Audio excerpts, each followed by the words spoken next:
NEET പരീക്ഷാ കേന്ദ്രങ്ങളിൽ വിദ്യാർത്ഥികളെ പ്രവേശിപ്പിച്ചു തുടങ്ങിയിട്ടുണ്ട്. സമയം അല്പസമയത്തിനകം തന്നെ അവസാനിക്കും. ഡൽഹിയിൽ നിന്ന് വിനീത വിജി, തിരുവനന്തപുരത്ത് നിന്ന് മേഘന മുരളി എന്നിവർ തത്സമയം ചേരുന്നുണ്ട്. വിനീത, ഏകദേശം 11:30 തന്നെ കുട്ടികളെയൊക്കെ അകത്തേക്ക് പ്രവേശിപ്പിച്ചു തുടങ്ങിയിട്ടുണ്ട്. നമുക്കറിയാം 22 ലക്ഷത്തോളം വിദ്യാർത്ഥികളാണ് വീണ്ടും പരീക്ഷ എഴുതേണ്ടി വരുന്നത്. എന്താണ് വിനീത ഇപ്പോൾ എവിടെയാണുള്ളത്? കുട്ടികളുടെയൊക്കെ ഒരു പ്രതികരണം വരുന്നുണ്ടോ? സമ്മർദ്ദമുണ്ടോ അവർക്ക്?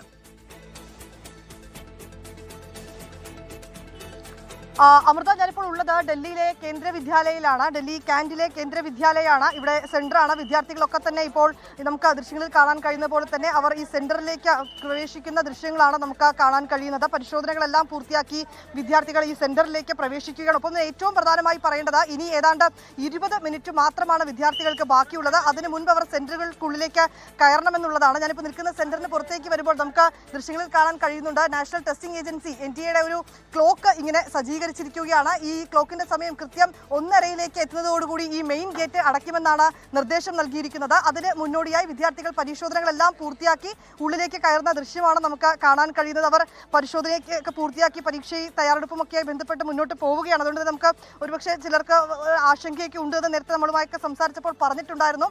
ഏതാണെങ്കിലും അവർക്കൊപ്പം എത്തിയ രക്ഷകർത്താക്കൾ ഇപ്പോഴും പുറത്ത് തുടരുന്നുണ്ട്. NTA സംബന്ധിച്ചിടത്തോളം ഒരുപാട് വിവാദങ്ങളും പരീക്ഷാ ചോദ്യപേപ്പർ ചോർച്ചയും ഒക്കെ നേരിട്ടതിന് ശേഷം നടത്തുന്ന പുനഃപരീക്ഷയാണ്. അതുകൊണ്ട് തന്നെ അത്തരത്തിലോളം കരുതൽ തന്നെയാണ് ഏർപ്പെടുത്തിയിരിക്കുന്നത്. അത്രത്തോളം സുരക്ഷാ ക്രമീകരണങ്ങൾ ഏർപ്പെടുത്തിയിട്ടുണ്ട്. ഞാനിപ്പോൾ നിൽക്കുന്ന ഈ സെന്ററിന് ഒരു ത്രിതല സുരക്ഷാ ക്രമീകരണം തന്നെ എല്ലായിടത്തും ഒരുക്കിയിട്ടുണ്ട് എന്ന് NTA പറയുന്നുണ്ട്. തിരുവനന്തപുരത്തേക്ക് പോയാൽ അവിടെ മേഘന മുരളിയുണ്ട്. മേഘന, എന്താണ് തിരുവനന്തപുരത്ത് നിന്നുള്ള വിവരങ്ങൾ?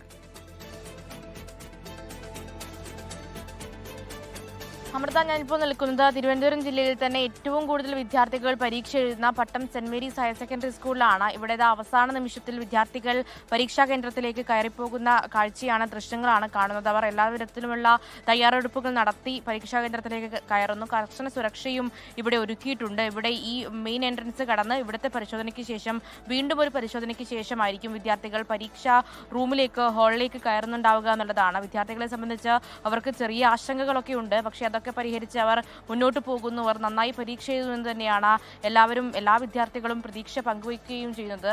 കുട്ടികളുടെ കൂടെ വന്ന നിരവധി രക്ഷിതാക്കളെയും ഒക്കെ ഇവിടെ കാണുന്നുണ്ട്. അവരും പറയുന്നത്, പലരും ഈ പരീക്ഷയൊക്കെ കഴിഞ്ഞല്ലോ എന്ന് പറഞ്ഞ് റിലാക്സ് ആയിരിക്കുന്ന സമയത്താണ് വീണ്ടും പരീക്ഷ ഉണ്ടാവുകയും ചെയ്യുന്നത്. ചേട്ടാ, കുട്ടി കയറിയോ?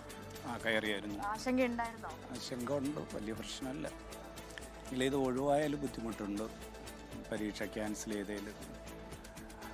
അമൃത, അങ്ങനെ തന്നെയാണ് പലരും ബുദ്ധിമുട്ടുകൾ പങ്കുവയ്ക്കുന്നു. പക്ഷേ അവരെ സംബന്ധിച്ചിടത്തോളം, കുട്ടികളെ സംബന്ധിച്ചിടത്തോളം അവർക്ക് ഈ പുനഃപരീക്ഷ എഴുതിയേ മതിയാകും. അതുകൊണ്ട് തന്നെ അവർ എഴുതുന്നു. ഇനി കുറച്ച് നിമിഷങ്ങൾ മാത്രം ബാക്കി. ഇനി ആരെങ്കിലും ഓടിക്കയറി പരീക്ഷാ ഹാളിലേക്ക് കയറാനുണ്ടാകുമോ എന്നൊക്കെ അടക്കമാണ് കാത്തിരിക്കുന്നത്. അതെ, ഇനിയിപ്പോൾ വളരെ കുറച്ച് സമയം മാത്രമാണ് ഉള്ളത്.